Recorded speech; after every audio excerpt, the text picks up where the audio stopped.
Salutare tuturor și bine ați venit la un nou vlog de pe acest canal. Eu sunt Anu Vis, iar astăzi ne vom plimba cu bicicleta. Am zis, bă, că să mai fac un vlog, deoarece acum am ocazie să merg cu bicicleta. Oricum trebuie să mă duc undeva și oricum tot pe același drum sunt. Nu e nimic nou, dar oricum pe viitor poate facem și altundeva, nu e problemă. Și cum că acum ce am păstez nebun la cap. În fine, da, mă, frate, am revenit cu un nou vlog.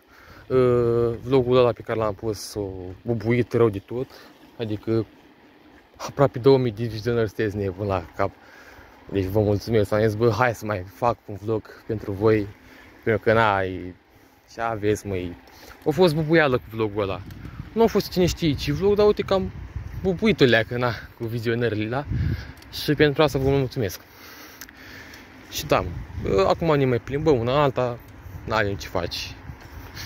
Trebuie să mă duc până undeva, am niște treabă, trebuie să iau ceva și, na, am zis să iau și bicicleta, că, na, e destul de departe.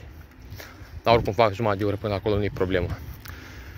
Și na, suntem pe același drum, nu-i nicio, nu-i, să zici că acum că suntem pe alt drum. Dar pe viitor, poate, când o să mai merg cu bicicleta, o să mai primești de pe alte locuri, nu-i problemă. Așa.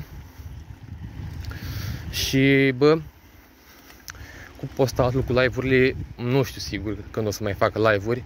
Cu postatul, începând de săptămâna viitoare, o să fiu inactiv pe canal vreo cam o săptămână de zile. Trebuie să, adică am niște treabă, adică trebuie să mă duc la muncă, să-mi strâng niște bani. Și na. Deci doar o săptămână o să lipsesc de pe canal, nu vă gândiți că mă las de tot.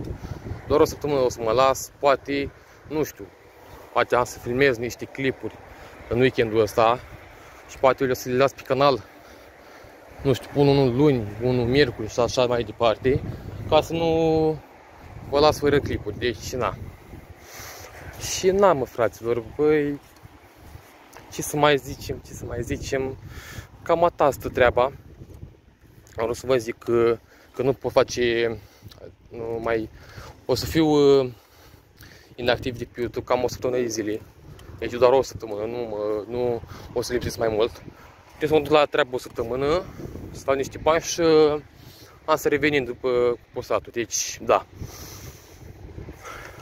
Băi, cu toate că fiind spuse, bă, eu vă pup. Și na, oricum nu avem ce face pe vlogul ăsta, dacă e ceva, filmăm de pe alt drum, cred că v-ați plictisit de drumul ăsta. Dar oricum mai vă arăt priveliștile astea, să vedeți și voi care e treaba. Nu e nimic special, ați mai văzut și în vlogul trecut. Chiar vă mulțumesc pentru că am strâns atâtea like-uri și vizionări. Chiar vă pup. Și am hotărât, bă, poate mai facem tot așa cum am făcut și la primul vlog. Deci, da, mă, fraților. Cam atât a fost cu clipul de astăzi, cu vlogul de astăzi, cu vlogul de astăzi.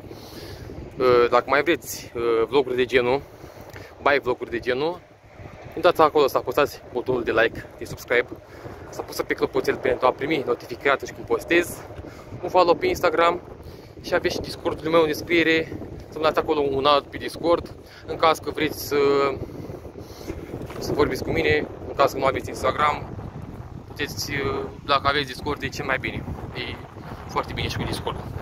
Deci da, mă, fraților, nu știu dacă s-aude bine de vânt, dar noi ne revedem data viitoare cu un nou clip.